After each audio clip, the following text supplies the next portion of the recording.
Et ça, quand vous entendez Ali Rabet, le maire de Trappes, qui dit que Trappes est une ville comme les autres, où il se passe aussi bien des bonnes choses que des mauvaises, et que c'est une ville où il faut essayer de faire... elle a découvert plein de gens qui font aujourd'hui le bonheur de la France. Qu'est-ce que vous dites à ça?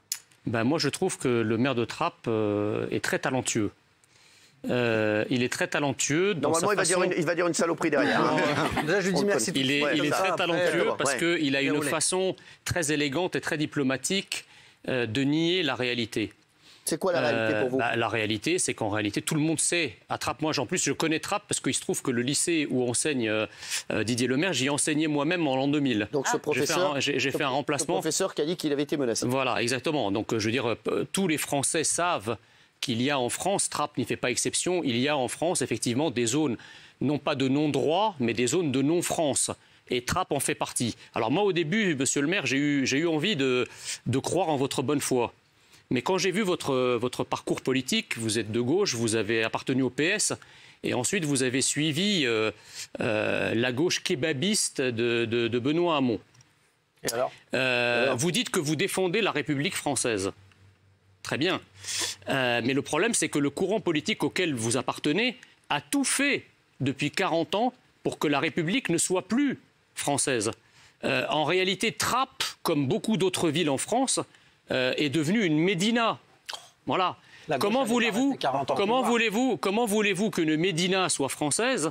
Comment voulez-vous que dans une ville où on parle l'arabe, on s'habille à l'arabe, on vit à l'arabe, on prie en arabe, comment voulez-vous qu'on se sente français? Ça, vous avez fait un remplacement d'une semaine, vous avez vu tout ça? Non, j'ai pas une semaine, 6 mois. C'est moi, donc j'allais tous les jours.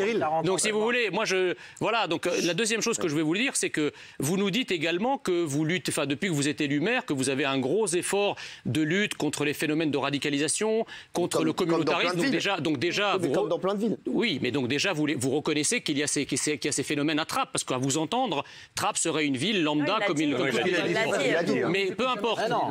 Mais ce que je constate, c'est que vous déployez une énergie dévorante depuis plusieurs jours pour déglinguer le témoignage de Didier Lemaire, alors que je ne vous ai jamais vu sur aucun plateau venir nous faire état des services que vous avez rendus dans la lutte contre l'islamisation de la ville, contre la communautarisation, etc.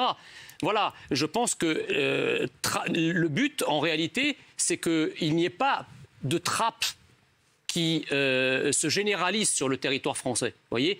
Donc déjà, il faut commencer par admettre le réel, ouvrir les yeux sur le réel. Vous ne pouvez pas casser le thermomètre alors que le patient souffre d'un cancer en stade 4 et qui provoque de la fièvre. Vous ne pouvez pas dire « je balance le thermomètre des témoignages » et hop, donc ça veut dire que la réalité n'existe plus. Qu'est-ce que vous répondez à Jean Messia? C'est exactement la raison pour laquelle j'ai accepté votre invitation. Très bien, donc c'est battre en pièces, donc vous n'êtes pas déçu. En brèche, ces caricatures. À Trappes, on prie en arabe. À l'église catholique de Trappes, où se réunissent des centaines de personnes tous les dimanches matins, on doit prier aussi en arabe pendant que vous y êtes, Jean. Quelle est la proportion de la population chrétienne à Trappes? Moi, j'en sais rien parce que je ne découpe pas ma population en sous-catégories, moi. Je suis français et républicain et laïque. D'accord. Les gens en face de moi, ils sont français, qu'ils soient de Pondichéry, de Bretagne, qu'ils soient catholiques ou musulmans, et je ne fais pas de statistiques. Mais qu'est-ce que c'est être français pour vous, monsieur? Arrêtez de m'interrompre, moi je vous ai écouté. C'est un débat, non? Vous aller au bout de vos élucubrations, je ne vous ai pas interrompu. Parce que vous avez le droit de les exprimer en démocratie. Donc, je vous remercie. Ici, dans ma ville, on vit vraiment de façon paisible et apaisée. Il y a des difficultés qu'on combat tous les jours.